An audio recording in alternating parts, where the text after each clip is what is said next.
In his office in New York's Rockefeller Center, Paul Volcker fills the hallway. He is a towering figure, both in height, he's 6'8", and in reputation. He spent 8 years as chairman of the Federal Reserve. And these days, he's again casting a giant shadow over Wall Street. Do you believe the culture on Wall Street has to change? Yes.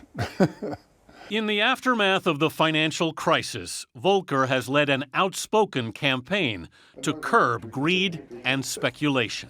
My concern has been the health of the banking system. For nearly 2 years, the 84-year-old economist chaired President Obama's Economic Recovery Advisory Board, helping to shape the president's banking reforms.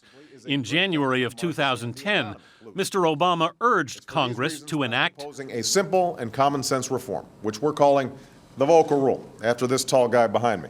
The draft of the president's speech that morning had not included Volcker's name. Were you surprised when he called it? I was absolutely surprised. I knew nothing about it until the words came out of his mouth. How do you feel about having your name on part of this? No, it's partly fun, partly an annoyance. The Volcker Rule, which goes into effect in July, will prevent banks from making speculative bets that could put both themselves and the taxpayers at risk. And I think part of the problem is that kind of mentality, the trading mentality with very high incomes, distorted the culture of traditional banking. It got out of hand. Got out of hand. Volcker believes soaring salaries and bonuses encouraged bankers to make more risky trades. Do you think that's changing? Changing, but not very rapidly. There's a lot of resistance, for obvious reasons, I guess. Volcker, who headed the Federal Reserve in the 1980s during the Carter and Reagan presidencies, knows about resistance. What's happening here? When was this? Oh, this would have been when I was chairman of the Federal Reserve and interest rates were 20%. Yeah. And the criticisms was coming in. He pushed interest rates above 20% to conquer inflation, and succeeded. But Volcker had to take the country into recession to do it. There's a lot of people that just aren't making it.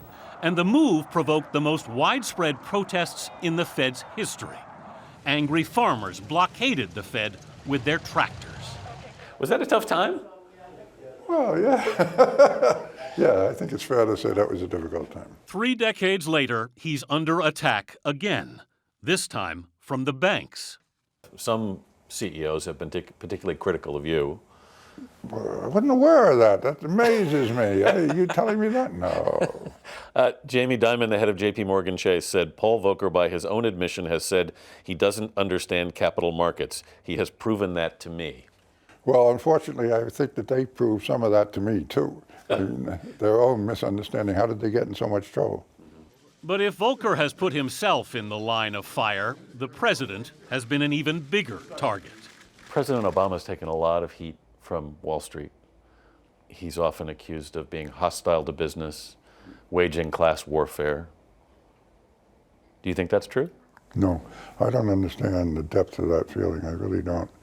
This business that he's a great socialist and out to undermine the free enterprise system and so forth. It just has no connection with reality. You know, how could you have a president of the United States taking office in the midst of a financial crisis and a deep recession and not be critical of the financial system? He would have been deaf, dumb, and blind. Volcker believes the banking system is in better shape now. But while there's more work to be done, he may not be the one to do it. Do you think you'd be back in the mix like this at 84?